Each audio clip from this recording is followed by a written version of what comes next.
So I'm enjoying reading your comments and your feedback.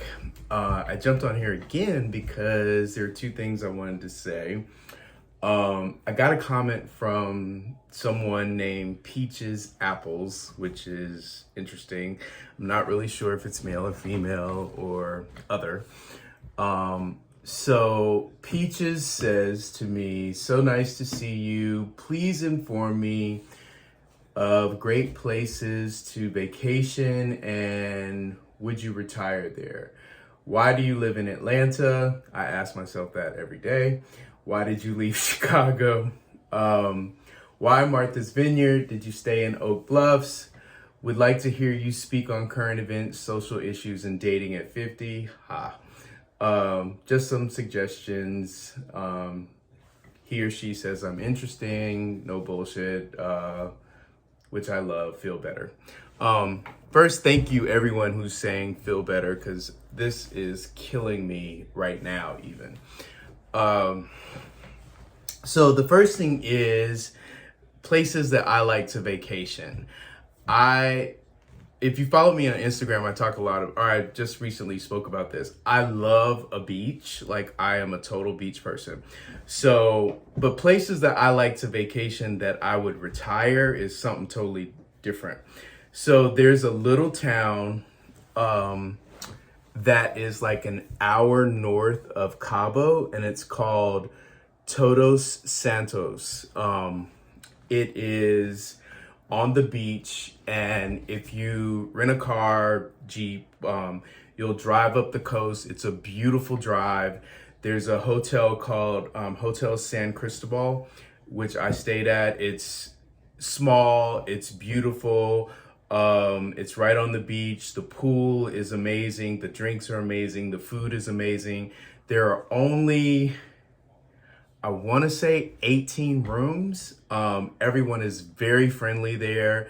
There are no televisions in the room, which I did not discover until I got there, but I didn't miss it, like, because I spent most of my time in the pool, drinking every night, having dinner. In fact, like, I never even left the property except for once we went into town to have lunch at this restaurant called Jazamango, which was really good.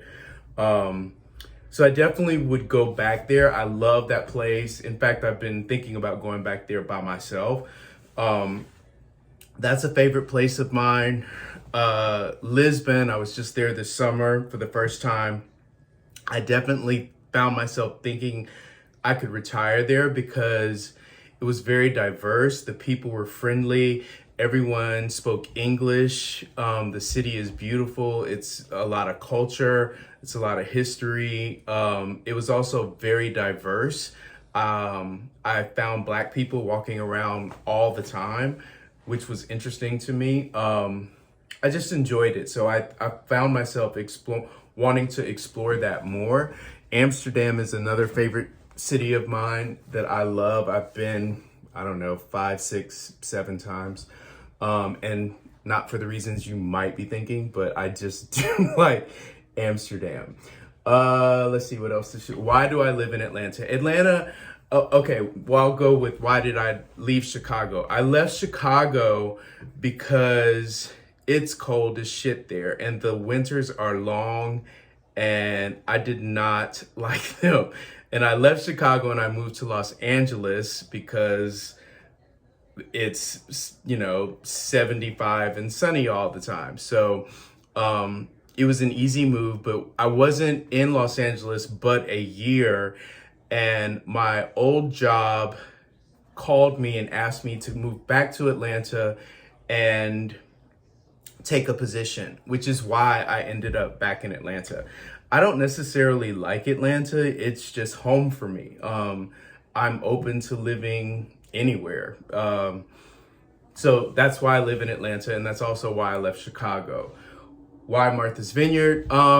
Because I love Martha's Vineyard. I've been vacationing there for a very long time, since I was a kid, basically. And it's easy, it's restful. I ride bikes, I go out to dinner, I see people that I know. it's just easy. It's an easy place for me to vacation. I did stay in Oak Bluffs this year, but I normally do not. I normally stay in West Tisbury because it's a little bit off the beaten path. I like Lambert's Cove. It's one of my favorite beaches. It's a private beach, so typically the people that live in West Tisbury, they get beach passes. Or no, I'm sorry, beach access, not beach passes. Beach access to Lambert's Cove. And it's one of my favorite beaches because it's quiet, it's calm. There's not a big undertow there. It's a easy beach. Would like to hear you speak on current events or social issues in dating at 50. Dating at 50 is difficult for me, simply because I am an only child. I am spoiled, but not selfish, meaning that I'm used to getting my own way. I'm also a little bit controlling. So, particularly at 50, when you have done a lot and you have built this entire life without someone, it's a little bit more difficult for me to negotiate or compromise. Not saying that I can't, it's just a little bit more difficult. Also, I'm a homebody. I'm very much a homebody, with the exception of traveling or hanging out within my little close-knit circle of friends. I don't really venture too far outside of that, which makes it even more difficult for me to meet people. So dating at 50 is kind of difficult for me. Let's see. Oh, so those were all of her questions that are his questions that they asked me, and I wanted to answer those because those were easy and they were kind of fun, and I was kind of feeling like jumping back on here. The second thing I'm going to mention is my parents are coming to town in a few weeks, and I was talking to my dad and my cousin about doing a similar thing that I did with my mother.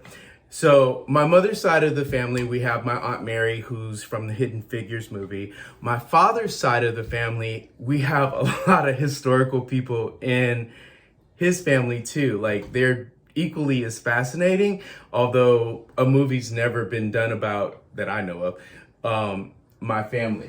There is, however, a book that I have that's mentions my family and my great grandmother, who is a very fascinating woman.